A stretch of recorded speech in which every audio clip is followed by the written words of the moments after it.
Alright, starting the stream. Because last time it cut out and didn't actually record the beginning, I'm taking a little bit longer on this opening screen today. So I'm going to just wait quiet for a few moments to make sure this comes up online on the Twitch. There we go, now it says I'm live. Alright, so welcome back to my live stream. I'm Brittany Brown O'Donnell. I'll switch over to webcam and open up. Ooh, word. Okay, so I just finished a super awesome digital pedagogy chat on Twitter, and I've had a busy morning, so I'm really excited to be able to jump into this right now. I've had a bunch of ideas on and off this week. Hold on, let me adjust my camera.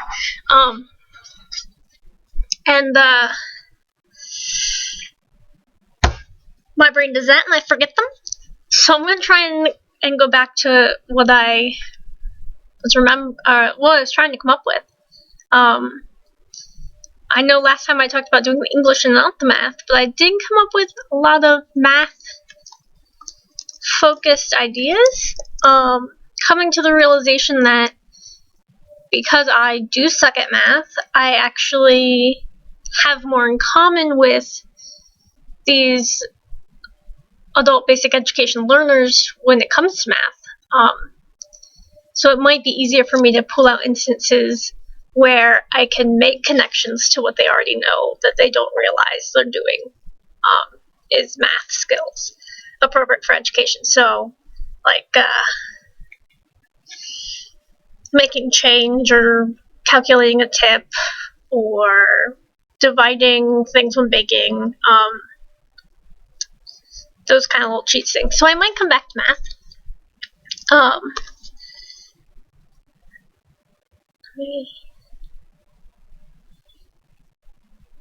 Let me try. Oh, let me just try and make this bigger then. I'll try and keep it scrolled, keeping an eye on my other screen. The delay always catches me. It's a little weird.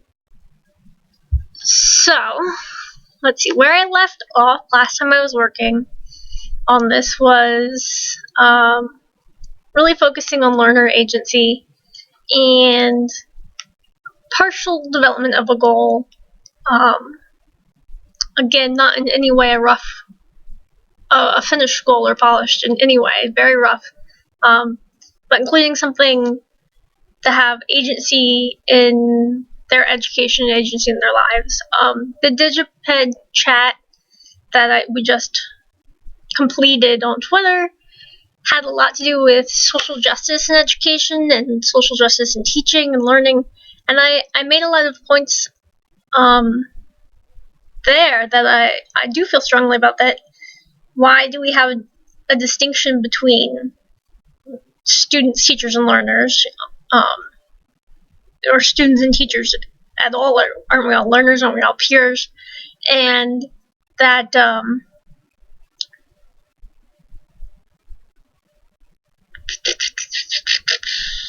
hang on with me. And why do we make a distinction between in the classroom or educational and the real world, right? Is there anything different between our lived experiences that makes what we're doing in education or in the classroom and out of the classroom distinct from one another to not be our real world? And so that feeds back to this, and that's really what I want the learners to kind of recognize.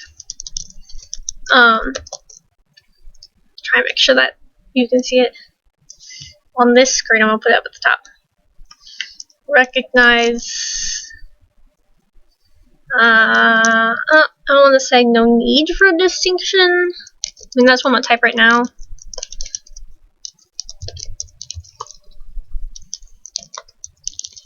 Between education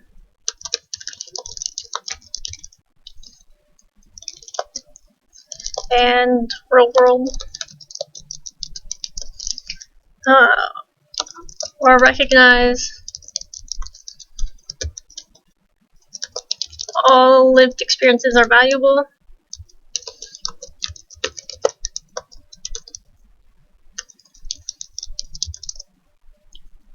I do want to be careful with the term valuable there. Part of the DigPed conversation was about social justice, and keeping that in mind while using valuable in terms of lived experiences doesn't feel quite right.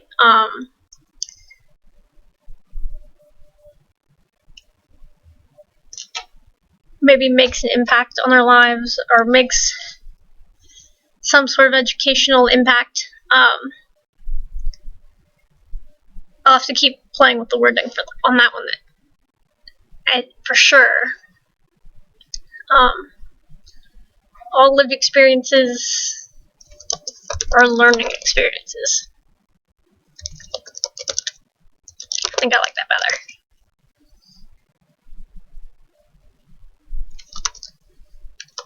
Recognize all learning experiences are lived experiences. Alright. So, as I said, I need to switch and bring my tablet and pen and work in Photoshop. So I do a lot of working better when I am writing it out, real messy. But I forgot to bring that to work today because I had a busy morning. So I'm still in this Word doc.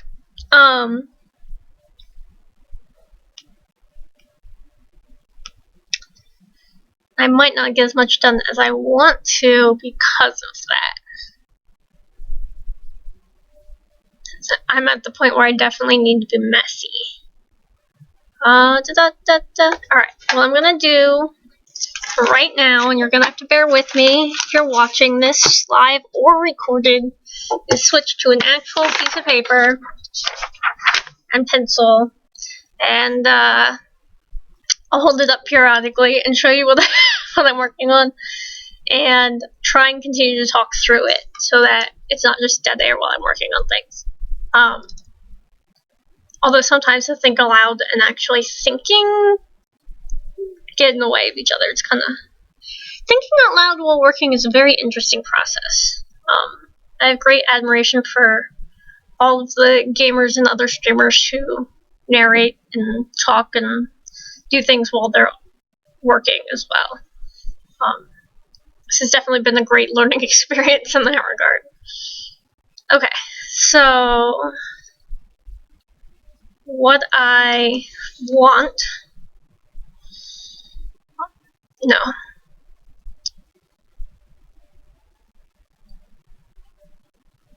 Yeah, what I want... Maybe I'll type this out. What I want is learners to... I'm going to stick with recognize. I might change that verb later. Recognize their agency as learners, and hi LaDonna. LaDonna's in the chat. Good to see you.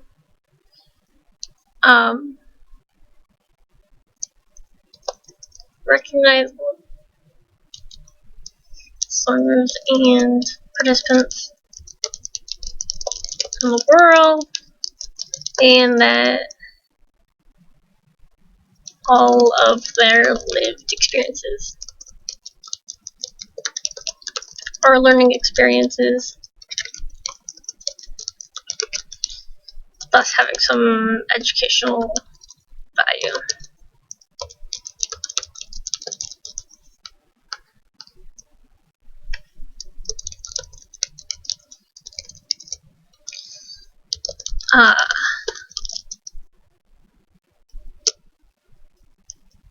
And so to stick or to relate back to open basic education.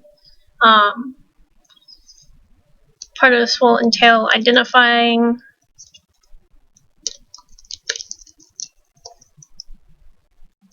current skills and relating those to education standards or academic goals. Expectations. I'm gonna go with academic expectations.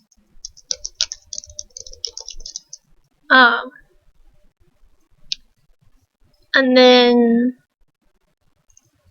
maybe determining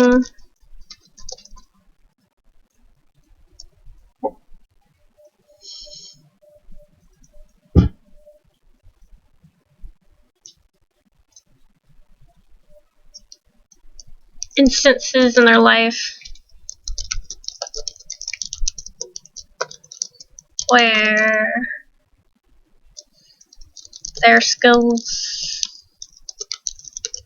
need maybe I don't want that one. Identifying skills.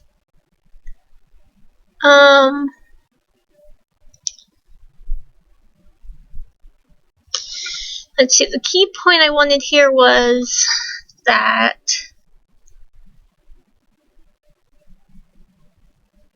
academic doesn't necessarily mean, or education level doesn't mean inexperience, right? So, yes, these learners have traditionally not done well in the K through 12 public school system, but that doesn't mean they don't have the necessary skills to be career ready. So I guess identifying skills necessary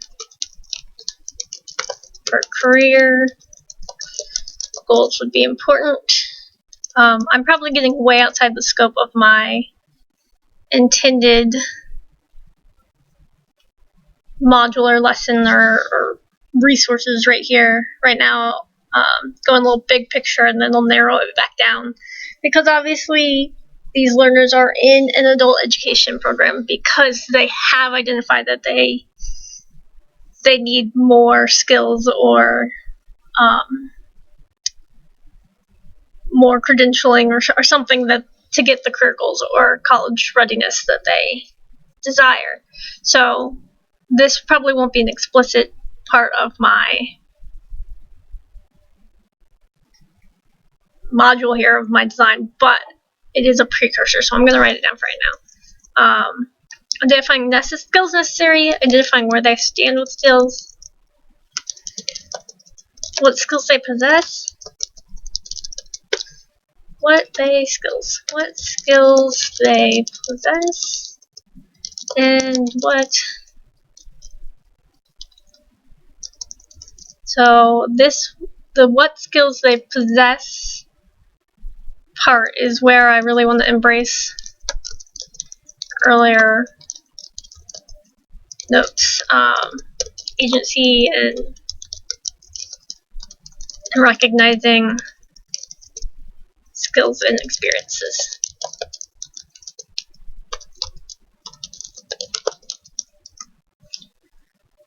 Which is probably where the focus of my lesson will end up being, but I'm not positive. And then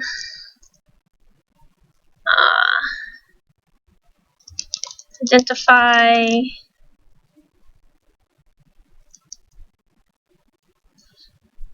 gaps that still exist between us.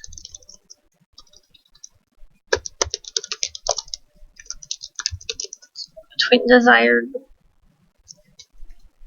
necessary skills and possessed skills.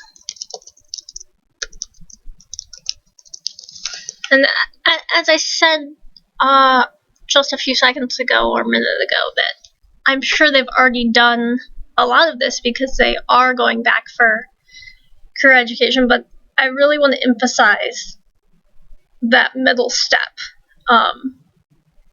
in between these three pieces here.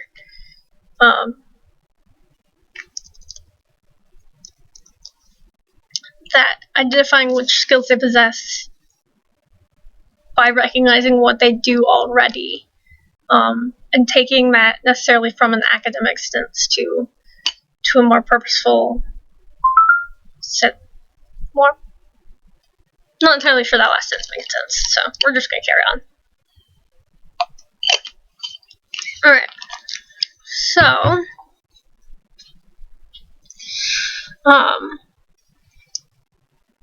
and then yeah, identifying.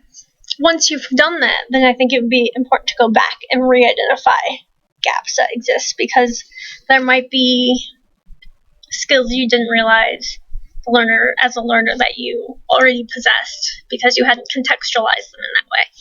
And recontextualize. Ooh.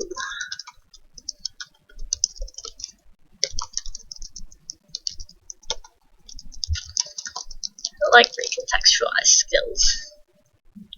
I don't think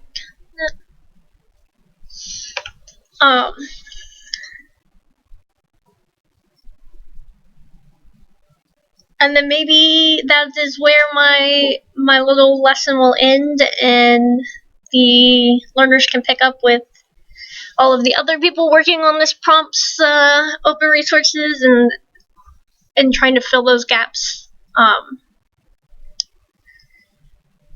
Again, I'm being really broad with the interpretation of the project requirements here, but I really want to focus on making something that is helpful and boils down to what really matters to the individuals using it,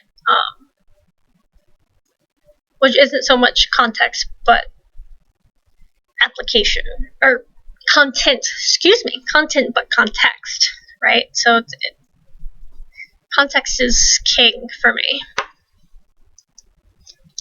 Alright.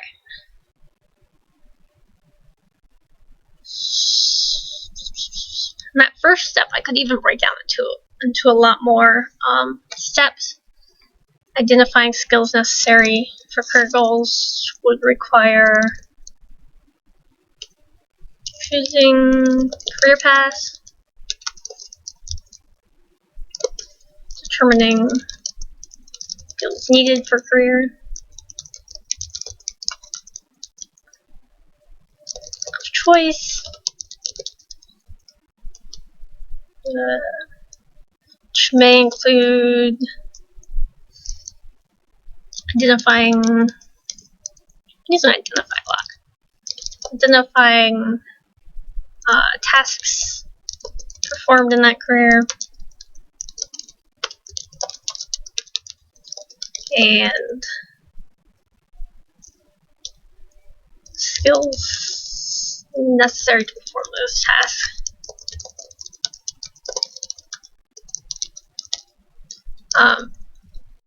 And so I did say that I probably won't break this into 3 sections now.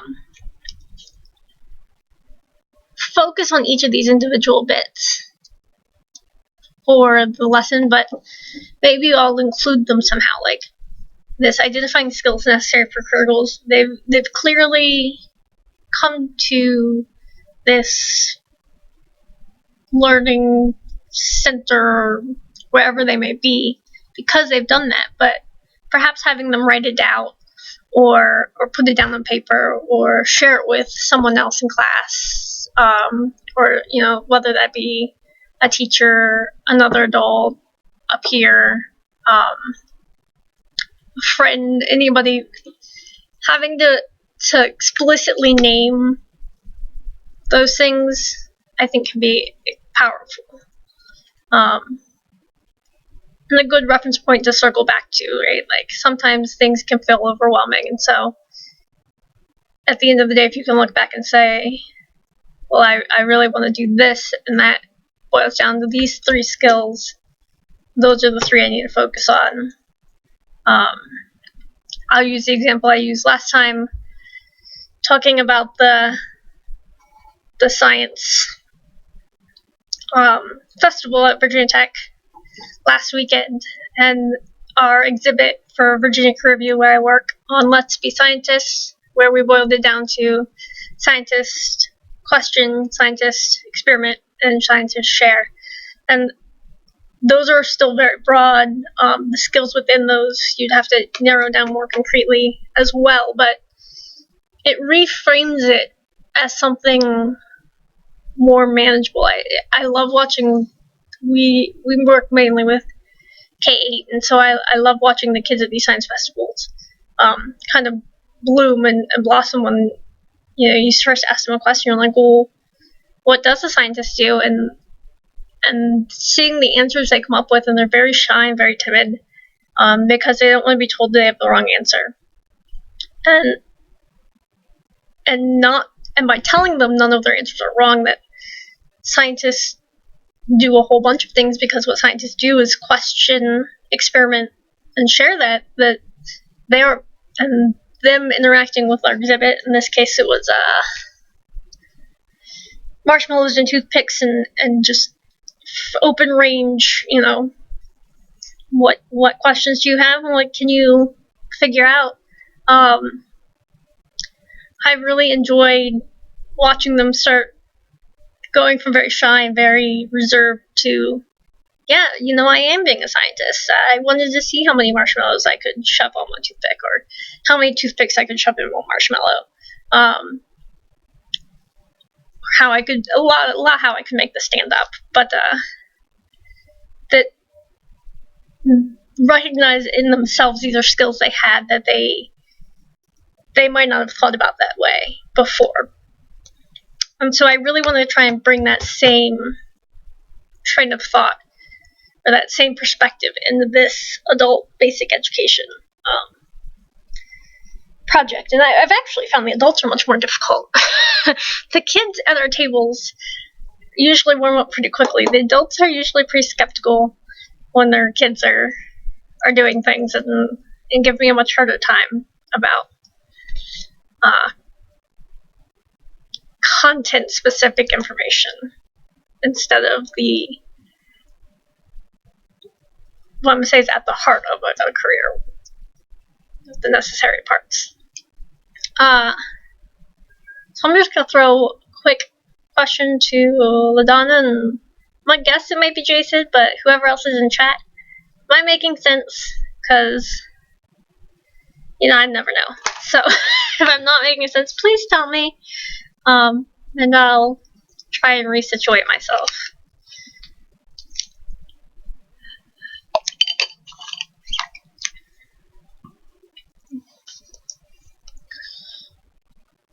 Alright, I'm going to change my font.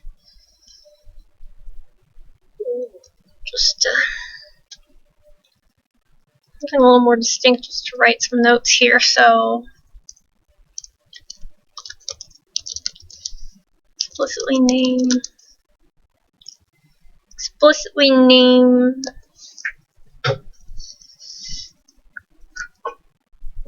skills. Refer back. Basically making some notes of the whole little rant I did just a second ago.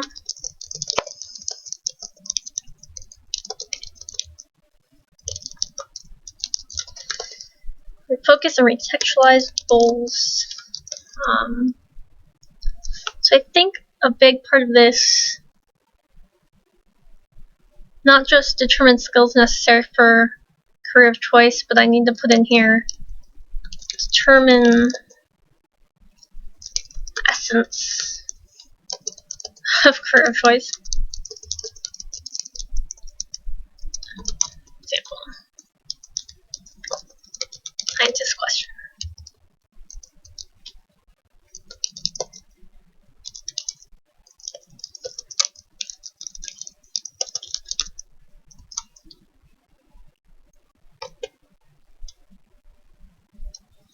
I think that's actually the most important piece I've gotten at right when I was talking through that.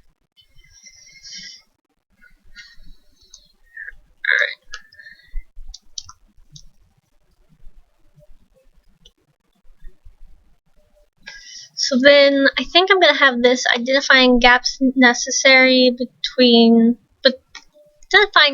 necessary and possessed skills as I'm just going to copy this so I have the same font. Reflexive.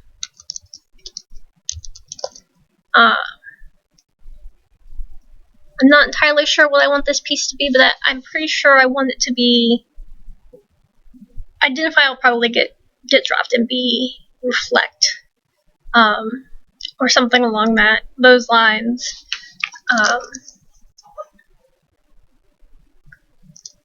In this step, this second portion is also reflexive, but it has more synthesis or more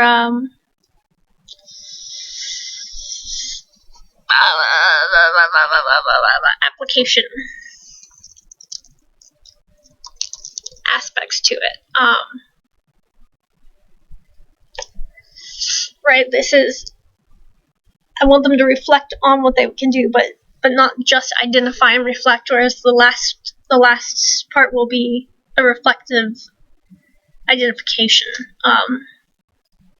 This second goal needs to really, or the second portion really needs to speak towards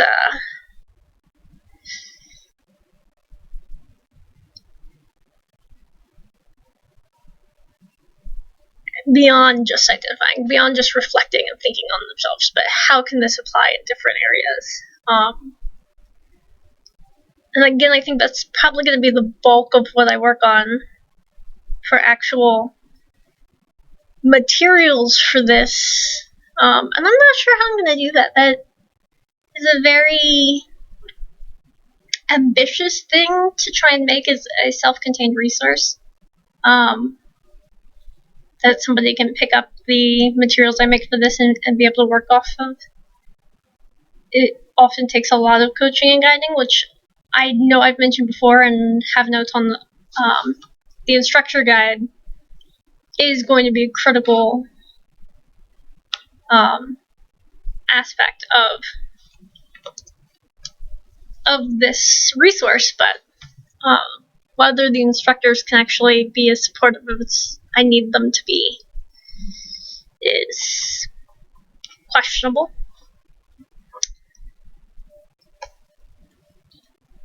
Alright, so what other ways could they do that? I'm just gonna kind of brainstorming now.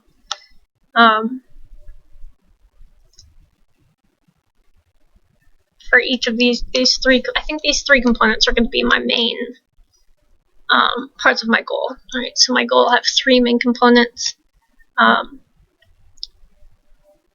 These first two being perhaps more important than the last one in terms of the materials I'm creating, because 3 does feel like a lot of goals for what should be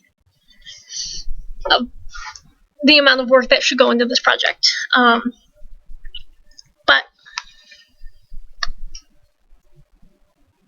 that's what I'm seem to be boiling down to. So for this first section,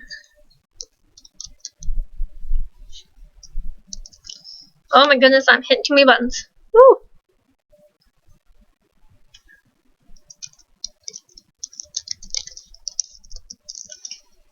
The first section, one of the things they're going to need to do is identify careers. I don't think this should be difficult because, as I've said, they seem to be coming in with something in mind. I don't know if difficult's the right word either there, but I'm sure it is difficult. It's always difficult. I get asked all the time what am I going to do. I have no freaking idea. But identify a career. Let's let's stick with that. They're gonna first need to narrow it down to one career, and do a little bit of research on that career.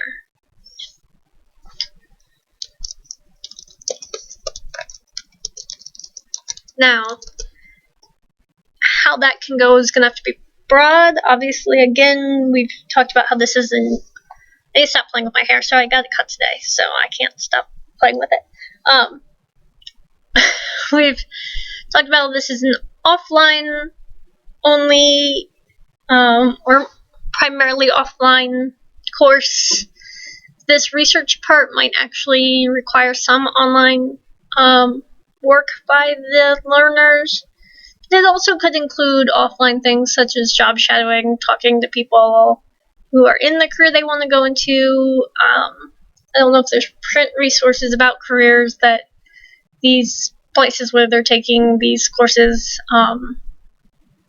or spending this time on their education is facilitated, but there's a lot of different options here, and I'm not going to restrict them to one. And I'm not going to restrict this portion of it either to being one, like in one sitting, kind of a deal. So, identifying a career, research that career, determine key or essence of that career.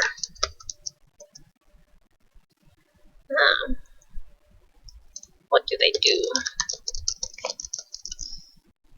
I'm getting mumbly and quiet, so if you can't hear me, please let me know. Break it down.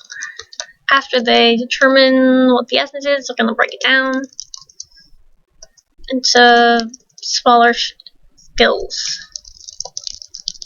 Right? So, using that scientist example, scientist question, scientist experiment, scientist share. What are the skills necessary with experiment?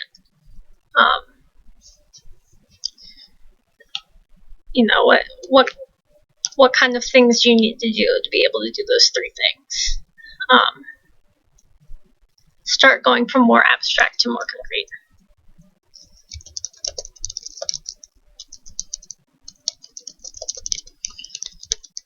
And I feel like, I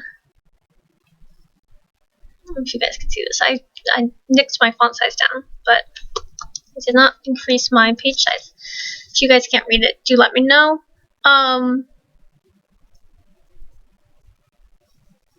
It's entirely possible for learners to come in and just be like, oh,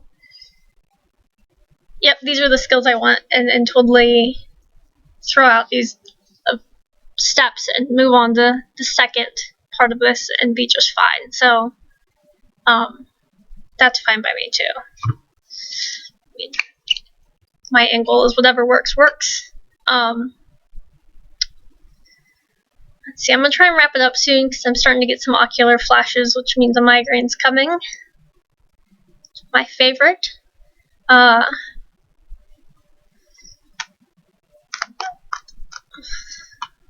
So next time I think I'm going to pick up on working on ways to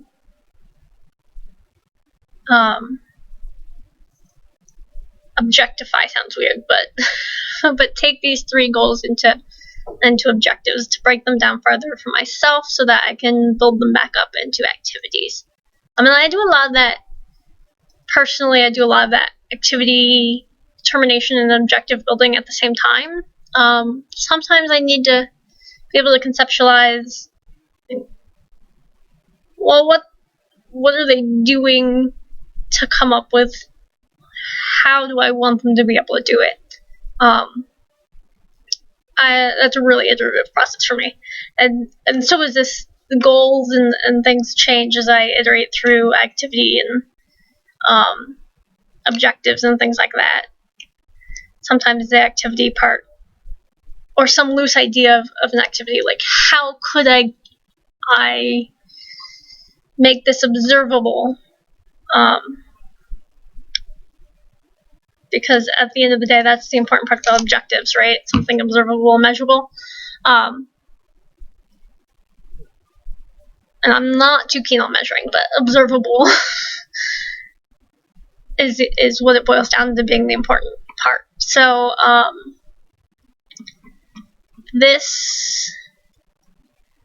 I've bopped around with a few ideas. For some reason, comics have really stood out in my brain, but I don't know how I would include a comic or necessarily why. I don't want it to just be like, here's a piece of paper, fill out all of these things. So maybe I'll use a comic as kind of like a lead-in to recognize different skills in situ, sort of to say. So in their natural environment, in a context-rich place. But I'm still playing around with ideas for that, or what I'm going to do there. Anyway, thanks for joining me. I'm glad to have had you, and as always, feedback is more than welcome. If you've got any ideas on what I'm working with, or my process for instructional design, or you just want to say anything to me, I'm always game for a conversation. So, thanks for joining me, and I'll have this up on YouTube soon.